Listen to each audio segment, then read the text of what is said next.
Assalamu alaikum CSS and PMS aspirants. I hope you all are doing well.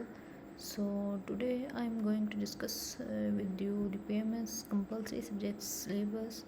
बहुत सारे लोग जो है वो मुझसे पूछ रहे थे कि हमें जो है वो PMS का जो कंपलसरी सब्जेक्ट्स का सिलेबस है वो प्लीज़ काइंडली में शेयर कर दें और उसकी थोड़ी सी स्ट्रेटजी बता दें, क्योंकि PMS पंजाब और जो केपी के या बलूचिस्तान या अगर हम सिंध का देखें, उनकी जो मैनेजमेंट सर्विसेज के एग्ज़ाम्स होते हैं तो वो थोड़े डिफरेंस होते हैं पंजाब के अकॉर्डिंग या उसके लेवल पे। ठीक है, तो यहाँ पे जो है वो मैं आप लोगों को इसकी स्ट्रेटजी थोड़ी सी बताती चलूँ कि जैसे हमारा फॉर एग्जांपल CSS के कंपलसरी पेपर्स होते हैं हमारे पास 6, ठीक है, जिसमें हमारे पास इंग्लिश ऐसे का पेपर आ जाता है, उसके बाद प्रेसी एंड कॉम्प्रिहेंशन का आ जाता है, फिर इस्लामियत, करंट अफेयर, पाकिस्तान अफेयर और जनरल साइंस, ठीक है, जिसको हम जीके बोलते हैं। लेकिन हमारे पास PMS में हमारे पास ये होता है कि इसमें जो हमारे पास इंग्लिश ऐसे का पेपर होता है ये हमारे पास होता है 1500 वर्ड्स का। ये हमने 1500 वर्ड्स का लिखना होता है और हमारे पास इसका टाइम भी 2 आवर्स का होता है, ठीक है। उसके बाद 100 नंबर ये हो गया हमारे पास, और दूसरा सेकंड हमारे पास पेपर होता है इंग्लिश प्रेसी एंड कॉम्प्रिहेंशन का। इसमें जो है वो ये भी 100 मार्क्स का होता है, ठीक है। ये सेम टू सेम हमारे पास जो है वो CSS के सिलेबस के अकॉर्डिंग जो है वो नरेट कर रहा होता है, ठीक है। उसके बाद अगर हम थर्ड इसके पेपर की बात करें तो इसमें थर्ड जो है वो हमारे पास उर्दू का पेपर है। ये इसमें बहुत ही इंटरेस्टिंग एक सब्जेक्ट है अगर ऐसा मेरे अकॉर्डिंग देखा जाए तो, क्योंकि उर्दू जो है हम शुरू से पढ़ते आ रहे हैं, ठीक है। जो होते हैं मैट्रिक का हमारा अगर देख लें तो उसमें हमारे पास उर्दू होती है।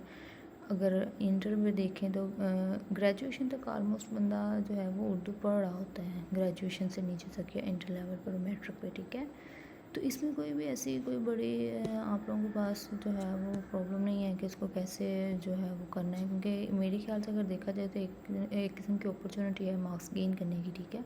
एक तो जिसकी राइटिंग अच्छी है वो इसमें गुड मार्क्स ले सकता है, उसके अलावा जिसकी उर्दू में थोड़ी बहुत स्किल अच्छी है कि वो इसको अंडरस्टैंड कर सकता है कि उर्दू के लफ्ज़ का मायने क्या बन रहा है। अगर हम उसका तलखीस नगारी करें या कुछ भी अगर हम करना चाहें तो उसमें उस वर्ड का जो है वो ऑपोजिट वर्ड लेके तो उसके सेम मीनिंग में कैसे हम उसको जो है वो ऐड कर सकते हैं। तो it is a best opportunity for gaining good marks in PMS, ठीक है, कंपल्सरी सब्जेक्ट है। तो इसमें हमारे पास सबसे पहले उर्दू के पेपर के अगर हम पेपर की बात करें तो इसमें ये कैसे आता है, ठीक है। इसमें हमारे पास जो होता है 1000 वर्ड्स का ऐसे होता है, ऐसे लिखना होता है 1000 वर्ड का, तकरीबन 30 मार्क्स का ये ऐसे होता है। उसके अलावा जो है वो उर्दू प्रेसी एंड कॉम्प्रिहेंशन में तलखीस निगारी करनी होती है। एक टॉपिक दिया होता है, उसका एक अनुमान लिखना होता है और उसकी तलखीस निगारी कर देनी होती है। फॉर एग्जांपल अगर आपके पास 400 जो है वो वर्ड का एक पैराग्राफ उर्दू में दिया जाता है तो उसकी तलखीस करके हम 133 to 34 बनते हैं, लेकिन हम उसको 35 तक भी लेके जा सकते हैं। It is not a big issue, ठीक है। तो ये एक हमारे पास हो गया, इसकी तलखीस निगारी होगी। उसके बाद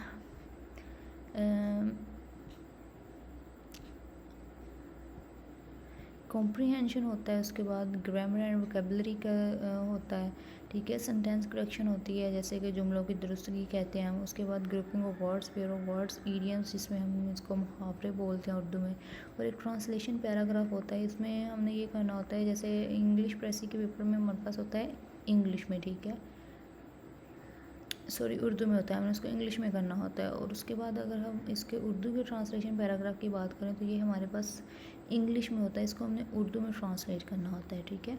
तो ये हमारे पास 100 मार्क्स ये हो गया। उसके बाद थर्ड अगर हम पेपर की बात करें तो हमारे पास इस्लामिक स्टडीज़ का होता है, जिसमें combination of both subjective and objectives होता है। इनके 20 मार्क्स का हमारे पास ऑब्जेक्टिव MCQs बेस होता है और बाकी 80 मार्क्स का जो है वो हमारे पास 5 क्वेश्चन करने होते हैं, 4 to 5 क्वेश्चन करने होते हैं, ठीक है, आउट ऑफ 8 और 9। इसमें अगर हम सिलेबस की बात करें तो इंट्रोडक्शन टू इस्लाम आ जाता है, सीरत नबी आ जाती है, ठीक है। उसमें सारा उनका बैकग्राउंड जो था वो सारी उनकी हमने याद करना होता है। उसके बाद अर्ली इस्लामिक हिस्ट्री जो है वो करनी है कि इस्लाम कैसे राइज़ हुआ था, ठीक है। उसके बाद ह्यूमन राइट्स इन इस्लाम है, इस्लाम and the world, Islam code of life है, एथिक्स ऑफ नॉन मुस्लिम, ये नॉन मुस्लिम्स के लिए अखलाकियात क्या है, ठीक है। उसके बाद अगर हम पाकिस्तान स्टडीज़ की बात करें तो ठीक है, इसमें कम्बिनेशन ऑफ बहुत सब्जेक्टिव एंड ऑब्जेक्टिव्स होता है। 20 मार्क्स के हमें इसमें ऑब्जेक्टिव्स आते हैं और 80 मार्क्स का सब्जेक्टिव पेपर होता है। इसमें जो है वो आप लोगों का सिलेबस सारा यहाँ पे उन्होंने लिखा हुआ है, ठीक है। इसमें आप लोगों ने आप लोगों को एक अच्छी स्ट्रेटजी बताऊंगी आप लोगों ने पाकिस्तान अफेयर्स को कैसे लेके चलना है। आप इसको 2 पोर्शन में डिवाइड कर लें, pre partition and post partition, ठीक है। प्री पार्टीशन में आपने 612 AD से लेके सारा जो है, अगर इस्लामिक हिस्ट्री भी आप अंदर ही इंक्लूड करना चाहते हैं, ठीक है, तो आप AD वाला पोर्शन भी सारा कर लें। अदरवाइज़ आप जो है वो मोहम्मद बिन कासिम से लेके जो है वो आप सबसे पहले 1857 तक करें या फिर 1947 तक, इसको प्री पार्टीशन का नाम दे दें। उसके बाद पोस्ट पार्टीशन जो है वो बाकी आप 1947 से जो स्टिल अभी तक चल रही है, ठीक है। तब तो ऐसे आप इसको डिवाइड करके जो है वो इसका सिलेबस इजीली आप जो है वो मैनेज कर सकते हैं। उसके बाद अगर हम देखें तो यहाँ पे land and people of Pakistan, geography, सारा पाकिस्तान के मैप की आपको अंडरस्टैंडिंग होनी चाहिए। सारी जो भी है हमारे कितने प्रोविंसेस हैं और उसमें कौन कौन सी मेन जो है वो चीज़ें हैं कि हमें उनको लाजमी जो है वो उनको टारगेट करना है, ठीक है। उसके बाद अगर पाकिस्तान न्यूक्लियर प्रोग्राम की बात करें, इंटरनेशनल कंसर्न से करना है, नेशनल कंसर्न से भी आपने करना है। उसके बाद ये ऑर्गेनाइजेशंस है, सार्क है, ECO है, SCO है, ठीक है। उसके बाद है socio economic challenges and opportunities इन पाकिस्तान, ये सारा जो है वो पाकिस्तान का अफेयर्स का सिलेबस है हमारे पास, ठीक है। इसको मैं तो आप लोगों को एक चीज़ और सजेस्ट करूँगी कि आप ये सारा जो है वो इनका सिलेबस एक बार मर्तबा देख के ना, उसके बाद जो अपडेटेड जो है वो सारा डाटा उसको भी साथ साथ गो थ्रू करते जाएँ, ताकि जो है वो आपको प्रेजेंट की भी इंफॉर्मेशन रहे, ठीक है।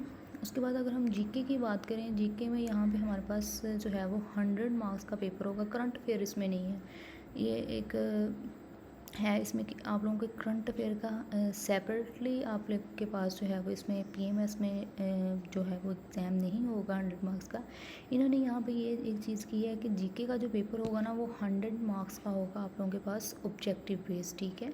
PMS में 100 मार्क्स का जो है वो ऑब्जेक्टिव बेस आप लोगों के पास जो है वो MCQs का पेपर आएगा, ठीक है। उसमें इंक्लूड डाटा जो है वो सारा करंट अफेयर का होगा। उसके बाद जो है वो फिज़िकल साइंस में से होगा, बायोलॉजिकल साइंस होगी, एनवायरमेंटल स्टडीज़ होगी, फूड साइंसेज होगा, कंप्यूटर एंड इंफॉर्मेशन टेक्नोलॉजी और बेसिक मैथ जो होगा वो सारा इसके अंदर आएगा। और जनरल जो भी आप लोगों का होगा वो सारा इसमें पूछा जाएगा, ठीक है, IQ लेवल पे। तो ये देखें हमारे पास इसमें मार्किंग का भी एक जीके का पेपर इसलिए टफ समझा जाता है क्योंकि इसमें मार्किंग का इशू होता है, ठीक है। फॉर एग्जांपल अगर आपको कोई 40 मार्क्स चाहिए इसके लिए, ठीक है, 100 मार्क्स के MCQs आएंगे ना, आपको 40 आ रहे हैं, ठीक है, आपके वो करेक्ट हो जाएंगे। अगर आपको बाकी सारे 60 नहीं आ रहे, ठीक है, उसमें से अगर आप कोई भी एक रॉन्ग जो है वो उसको क्लिक कर देंगे तो आपका जो है वो 0.25 मार्क्स कट हो जाएंगे, ठीक है। इसमें ये एक बड़ी ही अजीब सी बात है क्योंकि इसमें नेगेटिव मार्किंग होती है, तो ये एक इशू है जो काफ़ी ज़्यादा बच्चे जो है वो कंपल्सरी सब्जेक्ट में ये जीके की वजह से जो है वो फेल हो जाते हैं। लेकिन अगर इसको हम एक अच्छी स्ट्रेटजी से लेके चलें कि इसमें सारा जो है वो आप पोर्शन वाइज सारी स्टडी करें अच्छे से, तो आप जो है वो अच्छे नंबर इंशाल्लाह गेन कर सकते हैं।